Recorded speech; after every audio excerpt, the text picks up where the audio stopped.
திருவாரூர் மாவட்டத்தில் மதுபோதையில் தகராறில் ஈடுபட்ட கட்டட தொழிலாளியை ஆணிப்பாறையால் அடித்து கொலை செய்த மனைவியை போலீசார் கைது செய்திருக்கின்றனர். குடிபோதை தகராறு கொலையில் முடிந்தது எப்படி?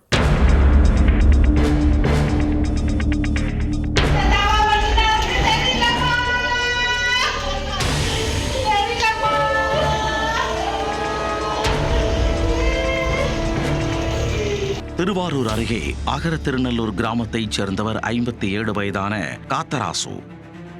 இவர் கட்டட சென்ட்ரிங் பலகை அடிக்கும் தொழிலாளியாக பணியாற்றி வருகிறார். இவருடைய மனைவி 47 வயதான நீலாவதி.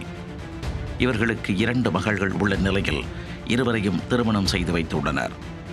இதில் 2வது மகள் ரம்யா என்பவர் கருத்து வேறுபாடு காரணமாக கணவரை விட்டு பிரிந்து தாய் வீட்டில் வசித்து வருகிறார். திருமணம் செய்து வைத்த மகள் மீண்டும் தாய் வீட்டிற்கு திரும்பியதால் மனவேதனை அடைந்த தந்தை காத்தராசு அது குறித்து அடிக்கடி மனைவியிடம் தகராறு செய்து வந்துள்ளார்.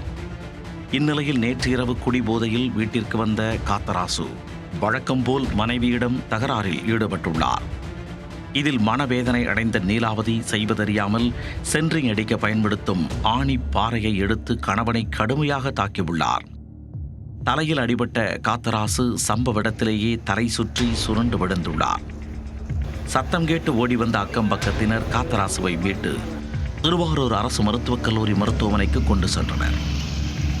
அங்கு அவரை பரிசோதித்த மருத்துவர் அவர் ஏற்கனவே உயிரிழந்து விட்டதாக தெரிவித்துள்ளார். தகவல் அறிந்து விரைந்து வந்த திருவாரூர் தாலுகா போலீசார் வழக்கு பதிவு செய்து நீலாவதியை கைது செய்தனர்.